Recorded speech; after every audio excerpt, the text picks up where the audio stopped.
پاکستان کی intelligence agencies, Pakistan کی security agencies, خواہ کوئی داعش کا نام استعمال کرتا ہے، ٹی ٹی پی کا کرتا ہے، لشکر جنگوی کا کرتا ہے، پتہ نہیں اب میں نہ ہی نام لوں، میں نہیں نام لیتا، یہ پتہ نہیں میں نے کیوں لے لیا.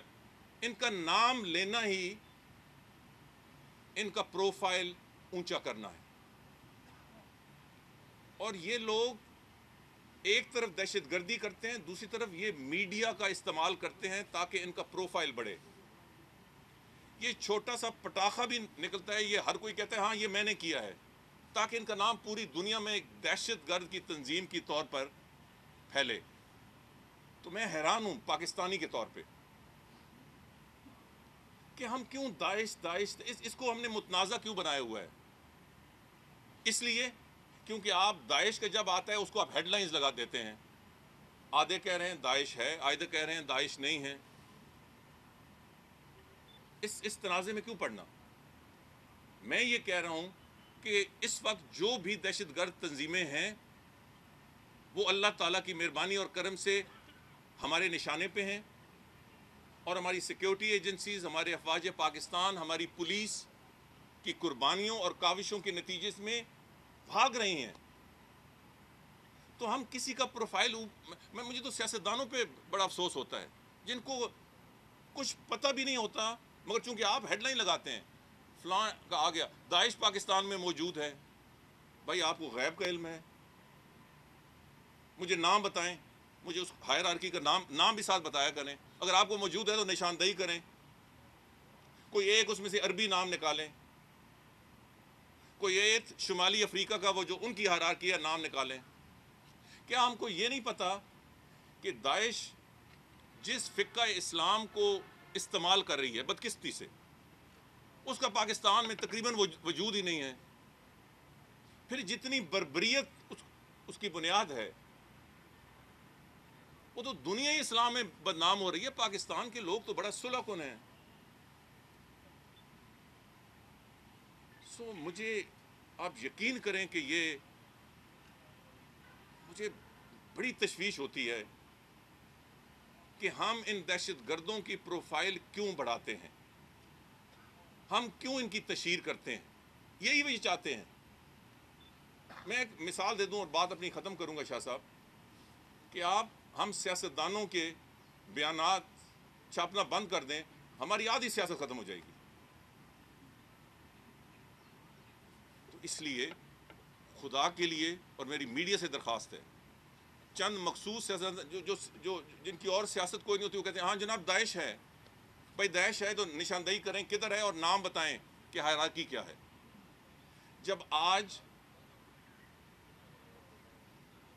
ہماری ملٹری، ہماری تمام intelligence agencies,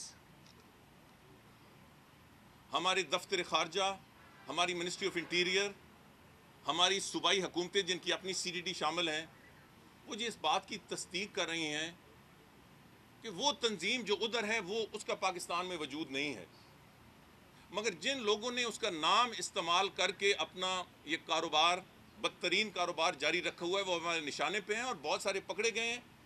D G I be نے تو یہی کہا، میری ابھی ان سے بات ہوئی کہ آپ نے کیا کہا وہاں. انہوں نے کہا میں نے تو سرسری طور پہ یہ کہا کہ چند لوگ جو داعش کا نام، جو اپنے آپ کو داعش کہتے تھے، ہم نے ان کو بریک کیا ہے اور اس میں کوئی تشویش کی بات نہیں ہے.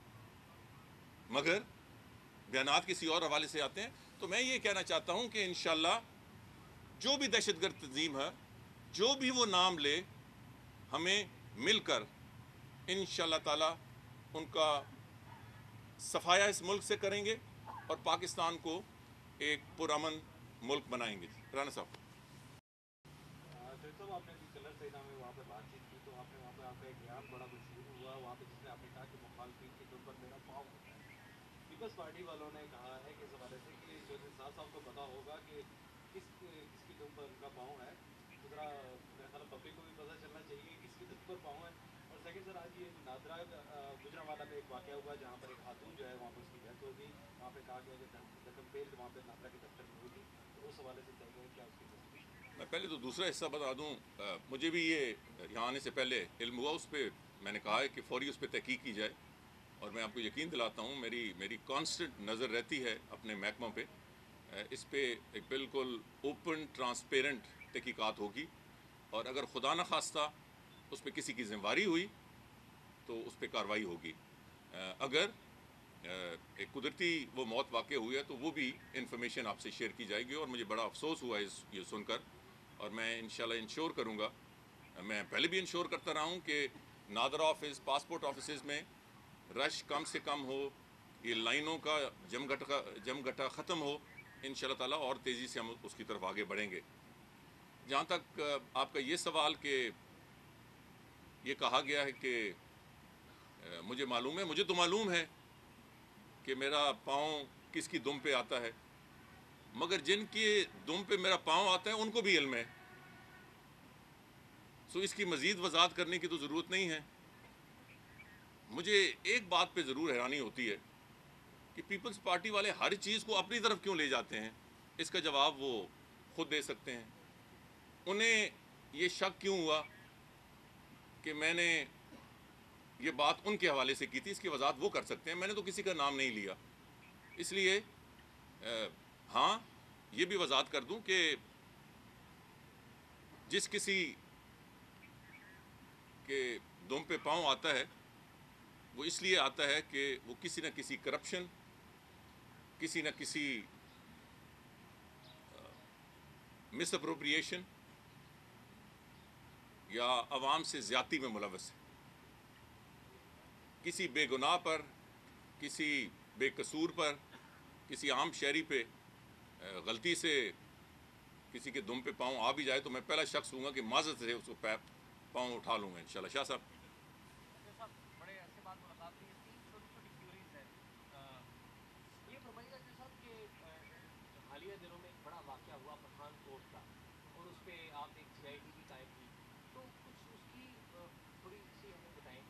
ساتھ ہی ساتھ ایک تنازع چھوٹا سا ہے، بار بار اس میں ہم آپ کو گھسیٹتے ہیں، اور میں اتفاق کرتا ہوں کہ ہم گھسیٹتے ہیں، وہ ہے لال مسجد کا، وہ مختلف پارٹیوں کے لوگ بھی بار بار آپ کو کہتے ہیں کہ ایکشن کیوں نہیں لیتے، تو کیا اس موضوع پہ آپ کی قیادت کو کچھ تھوڑا سا اعتماد میں لے سکتے ہیں کہ وہ ریزنس آپ بتا دیں، اور یعنی کہ میں یہ نہیں ٹھیک کہہ رہا کہ پبلکلی ٹھیک بتا دیں، ٹھیک، اور آخری سر چھوٹا سا یہ سوال اس ہے۔ پہ ہی پورا گھنٹہ بات کر سکتا ہوں، بہت لمبے سوال کر دیے۔ اور سر آخری چھوٹی سی بات ہے کہ آرمی چیف راحیل شریف جو ہیں انہوں نے ریٹائرمنٹ کا اعلان کر دیا ہے، تو ماضی میں بھی ہم نے دیکھا 90s میں آپ کی آرمی چیف کی تعیناتی میں ایک بڑی امپارٹنٹ ان پٹ ہوتی ہے۔ Would you suggest or have you suggested or is something going on to nominate the new chief? Thank you. پہلے آخری سوال، جہاں تک آرمی کے چیف کا یہ فیصلہ ہے، میں پہلے بھی کہہ چکا ہوں کہ میں اس پہ کوئی تبصرہ نہیں کروں گا، کیونکہ یہ ان کا ذاتی فیصلہ ہے۔ اس پہ کیا پیش رفت، ابھی دور دور تک کوئی پیش رفت نہیں، ابھی ان کے 9-10 مہینے باقی ہیں۔ حکومت کی، ملٹری کی مکمل سپورٹ ان کو حاصل ہے، اور میرا خیال ہے کہ یہ باتیں اسٹیج پہ نہیں کی جائیں تو بہتر ہے۔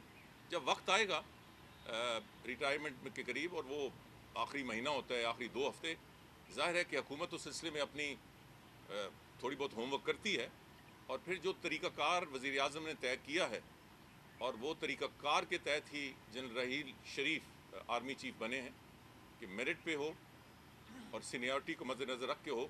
مجھے پورا یقین ہے کہ انہی اصولوں کو مد نظر رکھ کر یہ پرائم منسٹر کا پریروگیٹو ہے، انہی اصولوں کو مد نظر رکھ کر یہ فیصلہ کیا جائے گا، مگر اس وقت یہ ساری باتیں قبل از وقت ہیں، بلکہ حقیقت تو میں یہ کہوں گا کہ اس وقت اس بحث کو ہمیں چھیڑنا ہی نہیں چاہیے۔ پہلا آپ نے سوال کیا کیا؟ میں نے پٹھان کوٹ کا لال جی، پٹھان کوٹ پہ بالکل آپ کی بات درست ہے، جی آئی ٹی موجود ہے، اس کی میٹنگز کئی ہو چکی ہیں، overview ministry of interior اس کی کرتی رہتی ہے، تو ان شاء اللہ تعالیٰ مجھے تو اس حوالے سے کافی کچھ آگاہی ہے، مگر میں ایک دفعہ پھر کہوں گا، جس طرح میں عمران فاروق کیس میں کہتا ہوں کہ یہ خالصتاً قانونی اور عدالتی کارروائی ہے۔ یہ مناسب نہیں ہے کہ بطور وزیر داخلہ میں اس پہ اظہار خیال کروں، مگر جے آئی ٹی اس پہ پیش رفت کر رہی ہے۔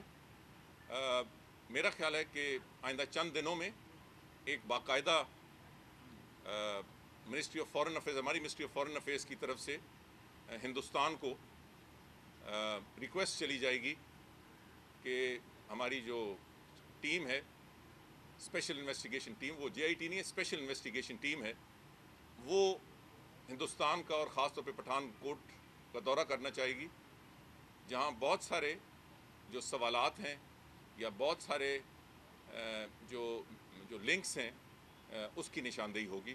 سو میرا خیال ہے کہ قوم کے سامنے اور دنیا کے سامنے بہت سی چیزیں سامنے تبھی آئیں گی جب S I T special investigation team Hindustan کے دورے کے بعد واپس آتی ہے۔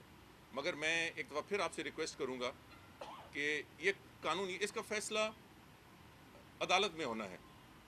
اس وقت انویسٹیگیشن کا مرحلہ ہے اور بڑا نازک مرحلہ ہے، سو اس لیے اس پہ بھی زیادہ اظہار خیال نہ کیا جائے تو وہ بہتر ہوگا۔ جہاں بھی ضرورت ہو، میں حکومت کی طرف سے آپ کو یقین دلاتا ہوں کہ جہاں بھی کسی انفارمیشن کو شیئر کرنے کی ضرورت ہو وہ مناسب وقت پہ آپ سے شیئر کی جائے گی۔ جہاں تک مولانا عزیز کا تعلق ہے، شاہ صاحب، وہ جو میں کہتا ہوں کہ نان ایشوز پہ اس وقت ہمیں مسائل کیا ہیں، مگر ہیڈ لائنز رکھتے ہیں داعش ہے، داعش نہیں ہے، ہیڈ لائنز لگتے ہیں وزیر داخلہ مولانا عزیز کے خلاف کارروائی کیوں نہیں کرتے، چھوٹی چھوٹی چیز نان ایشوز پہ۔ چونکہ یہ مسئلہ سینٹ میں اٹھایا گیا تھا اس لیے، اور میں اس دن نہیں تھا، آئی واز ناٹ ویل، تو چیئرمین سینٹ نے مجھے ریفر کیا۔ تو اب جو اجلاس ہوا ہے، میں نے چیئرمین سینٹ کو یہ ریکویسٹ کی تھی کہ میں آ کے اس پہ پورا بیان دینا چاہتا ہوں، تو انہوں نے کہا کہ اس دفعہ چونکہ ریکوزیشن اجلاس تھا اپوزیشن کا اور ان کا ایجنڈا ہے، تو آپ آئندہ اجلاس میں بولیں۔ تو آپ انشاءاللہ تھوڑا سا انتظار کر لیں، میں تفصیل سے آپ کے سامنے چیز رکھوں گا، مگر چونکہ آپ نے سوال کیا ہے تو میں جو قوم کے سامنے رکھنے لگا ہوں اس کا تھوڑا سا حدود ارباب آپ کے سامنے رکھوں گا کہ جو سب سے زیادہ شور مچاتے ہیں، جو سب سے زیادہ مجھ پہ تنقید کرتے ہیں، میں اس کی وضاحت میں یہ کہنا چاہتا ہوں کہ میں نے دو چیزیں کہیں۔ ایک کہ if he breaks the law، اگر انہوں نے، میں نے انگریزی میں کہا تھا if he breaks the law، ان کے خلاف ایکشن ہوگا، اگر انہوں نے قانون توڑا ان کے خلاف ایکشن ہوگا، یہ میں نے کہا ہے، اور اگر کوئی ثبوت ہیں تو وہ ہمارے سامنے لائے جائیں، میں کارروائی کروں گا۔ یہ دو میں نے چیزیں کہی ہیں۔ مگر میں نے بڑے سینئر اینکر پرسنز کو دیکھا ہے، میں نے خود سنا کہ منسٹر نے کہا ہے کہ ان کے خلاف تو کوئی ایف آئی آر ہی نہیں ہے، تو وہ ایف آئی آر لے کے آئے۔ میں نے کب کہا ہے کہ ان کے خلاف ایف آئی آر نہیں ہے؟ اور بہت سی باتیں سنی ہیں۔ تو آج اس ملک کی بہت بڑی بدقسمتی ہو گئی ہے کہ جو کسی کوئی مرضی ہے کہہ دیتا ہے، کوئی پرسان حال نہیں، کوئی پوچھنے والا نہیں کہ بھائی حقیقت کیا ہے۔ جس طرح بار بار میرے سے منسوب ہو جاتا ہے کہ میں کہتا ہوں جی داعش نہیں ہے، اور اس پہ پروگرام در پروگرام ہوتے ہیں۔ میں سینٹ میں بھی پوچھوں گا کہ پچھلی دور حکومت میں، جب پچھلی دور حکومت آئی تو ان مولانا صاحب کے خلاف 31 کیسز تھے، جس میں 12-13 انتہائی سیریس تھے۔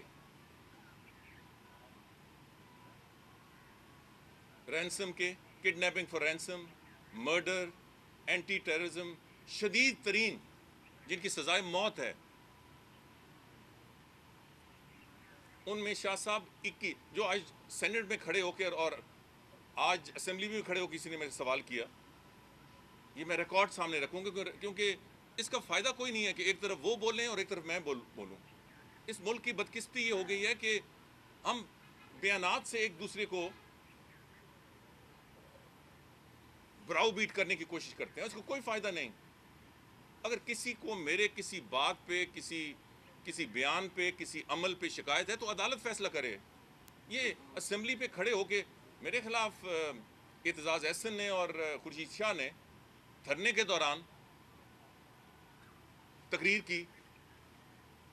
میں بہت سارے ریکارڈ صاف کرنا چاہتا تھا. جیسے آپ جانتے ہیں کہ میں حساب برابر کرتا ہوں. مجھے وزیر اعظم کے کہنے کی وجہ سے میں نے درگزر کیا، اور اس کے باوجود میں نے کہا کہ آئیں جو کچھ میں آپ کے بارے میں شاید کہنے والا تھا، یا جو آپ نے کچھ کہا، اس کو ایک کمیشن بنا دیں. اور میں نے کمیشن کے نام بھی دیے تھے جن کو میں نہیں جانتا. میں نے کہا جسٹس طارق محمود صاحب کو میں نہیں جانتا، وہ اعتزاز احسن کے دوست ہیں. جسٹس وجید الدین کو میں آج تک ملا نہیں ہوں، وہ پی ٹی آئی میں ہیں. ایسے لوگوں کی کمیشن بنا لیں، قوم کے سامنے رکھیں. میں بھی لاتا ہوں، اعتزاز احسن بھی آ جائیں، خورشید شاہ بھی آ جائیں. مگر نہیں، بات ٹھپ ہو گئی. کسی نے نہیں کہا کہ بھائی جو وہ بات کہہ رہا ہے کہ حقیقت تک پہنچنے کے لیے کوئی کمیشن بنائیں، کوئی کمیٹی بنائیں. وہ کسی نے اس پہ عمل نہیں کیا، اور کسی نے اس پہ اظہار خیال بھی نہیں کیا. اب بھی میں نے ایک تقریر کی، دوسری طرف سے جیسے میں نے کہا خاندان سے خاندان بول پڑے، مگر ان میں سے ایک نے یہ بھی کہا میں عدالت میں لے کے جاؤں. عدالت میں لے کے جائیں مجھے، تاکہ مجھ پہ پھر گلہ نہ ہو، پھر وزیر اعظم کے پاس یا کسی اور کے پاس یا آپ کے سامنے رونا نہ ہو کہ یہ بیانات کیوں دیتے ہیں. واضح ہو جائے کون سچ بول رہا ہے، کون جھوٹ بول رہا ہے. تو یہ میں ریکارڈ پہ رکھوں گا. ان 12-13 کیسز کا فیصلہ اکوٹل کا ہوا، اکوٹ ہو گئے سارے. مولانا صاحب اکوٹ ہو گئے لوور کورٹ میں، اور لوور کورٹ نے یہ بھی کہا کہ یہ ویک پروسیکیوشن ہے، ویک انویسٹیگیشن ہے، گویا ملی بھگت ہے. مجھے پولیس نے بتایا کہ پالیسی تھی آف اپیزمنٹ، مگر میں اس سے بڑی بات کرنے چاہتا ہوں. 21 اکوٹ ہوئے، اس میں 12-13 شدید ترین تھے. آج جو سینٹ میں اور اسمبلی میں مجھ سے سوال و جواب کرتے ہیں، ان سے میں پوچھنا چاہتا ہوں کہ ان میں سے ایک کی بھی اپیل نہیں کی گئی، ایک کی بھی اپیل ہائر کورٹ میں نہیں کی گئی. کسی نے سے جواب طلبی کی. مگر اس سے بڑھ کر مولانا صاحب آئے اور سیدھے جمعہ کا خطبہ دینے لگ پڑے. ان کی حکومت میں جمعے کا خطبہ دیتے رہے. اس کو کس نے روکا؟ میں نے روکا. اب وہ جمعہ کا خطبہ نہیں دیتے. ان کے بھانجے کو خطیب لال مسجد بنا دیا گیا. کس نے بنایا؟ انہوں نے بنایا، میں نے تو نہیں بنایا. ان کو سرکاری پولیس کارڈز کس نے دیے؟ جو شور مچا رہے ہیں اور مجھ سے سوال و جواب کر رہے ہیں. سرکاری پولیس. وہ وڈرا کس نے کیے؟ وہ میں نے کیے. اور جو ان کیسز کی صورتحال ہے وہ میں پوری قوم کے سامنے رکھوں گا. یہ جو سو کالڈ سول سوسائٹی ہے، اس کا بھی میں سارا ریکارڈ پہ رکھوں گا. یہ جو لوگ مشرف کے حمایتی تھے، جو پیپلز پارٹی کے حمایتی تھی، اور مجھ سے سوال کرتے ہیں، میں انہیں صرف یہ کہتا ہوں put your money where your mouth is.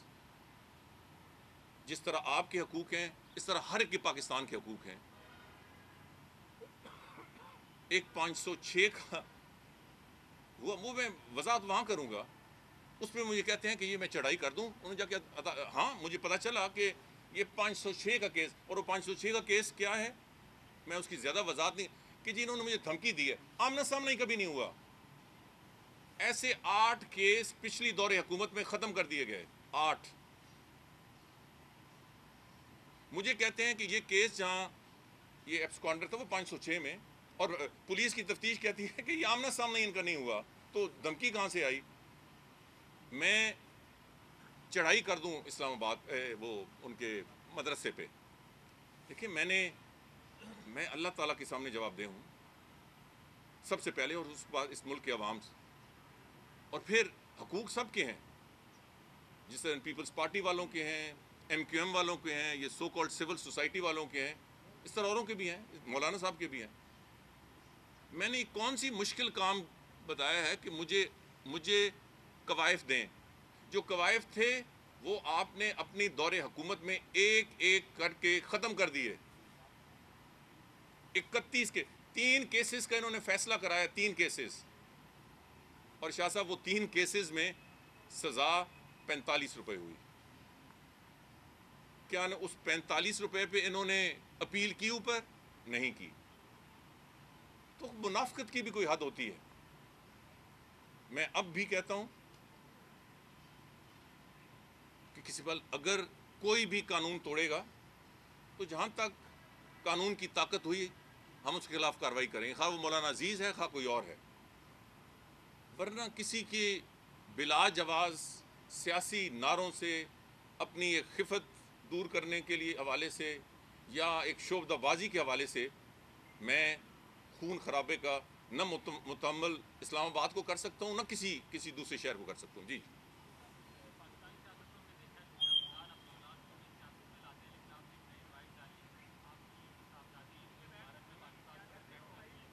What are your feeling as a proud father of a daughter جو پاکستان کا پرچم لے کے انٹرنیشنل سطح پر پاکستان کی نمائندگی کر رہی ہے؟ میں نے تو اسے بڑا خاموش رکھا تھا، آپ تک پتہ نہیں کیسے پہنچ گیا.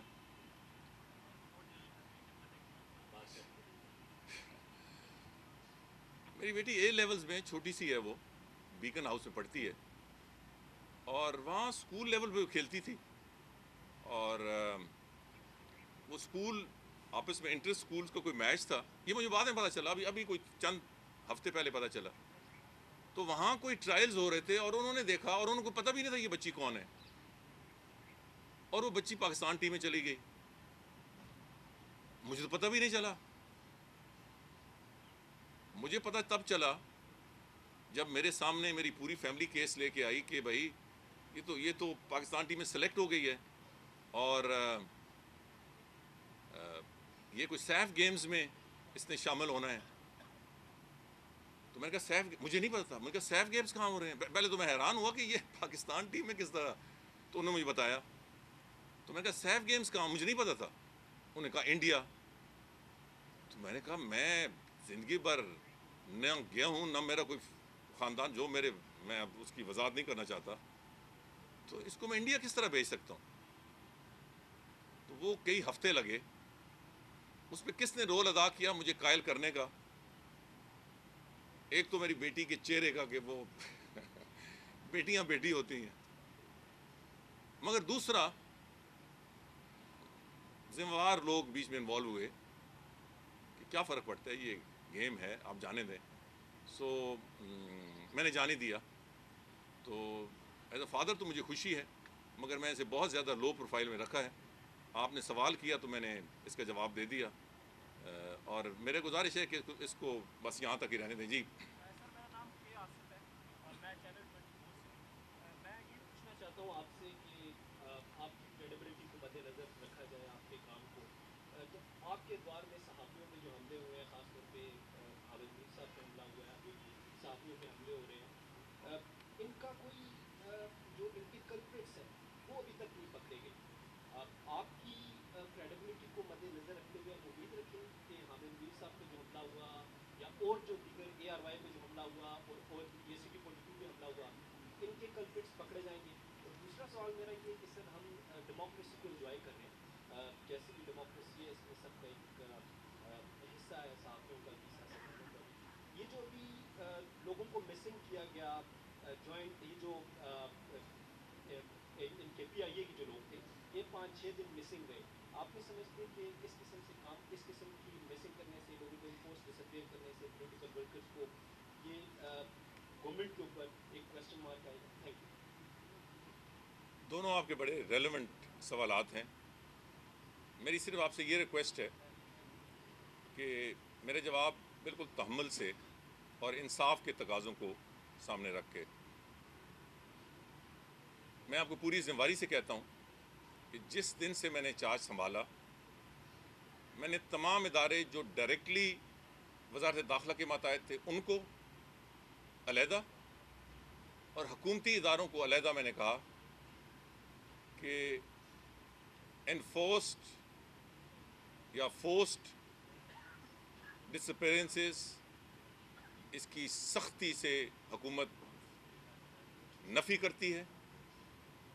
اس کو serious violation of human rights قرار دیتی ہے، اور اکراس دا بورڈ ایک میرا پیغام ہے کہ اس سے مکمل طور کو ختم کیا جائے، اجتناب نہیں بلکہ ختم کیا جائے.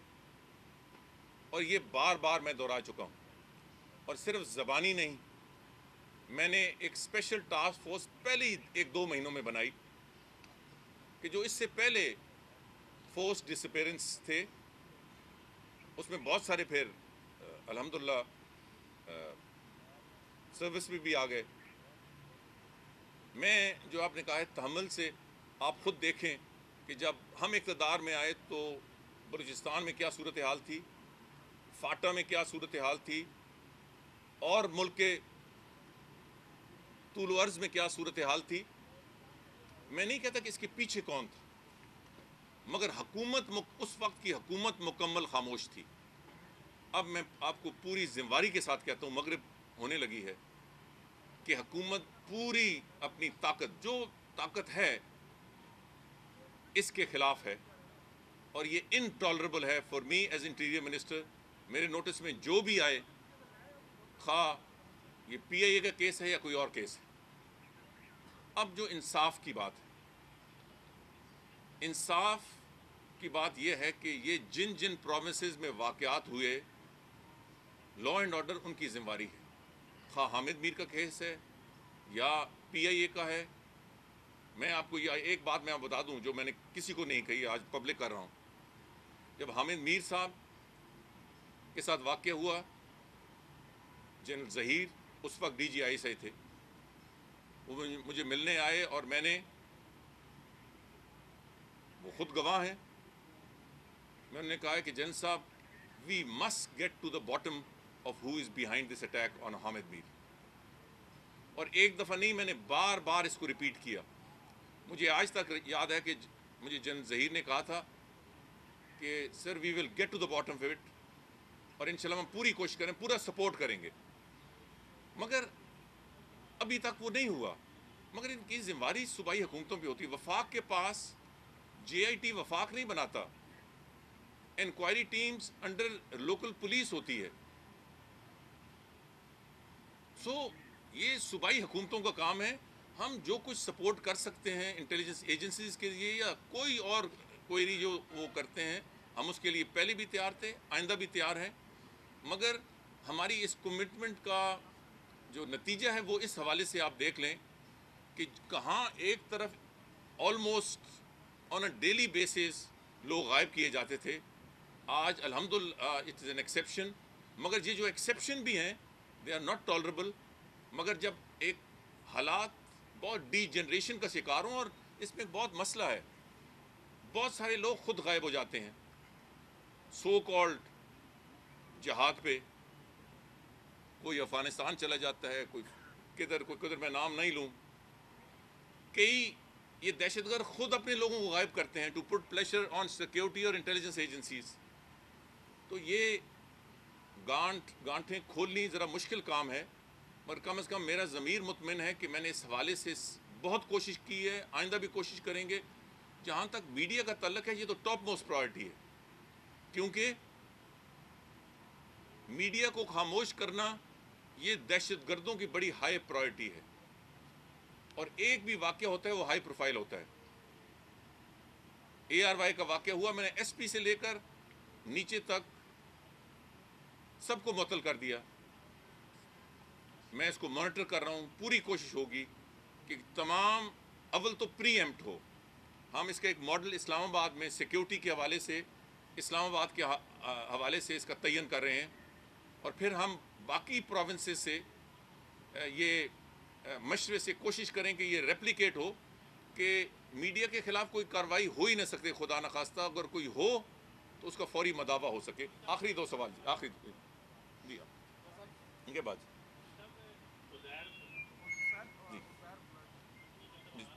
جی آ رہی.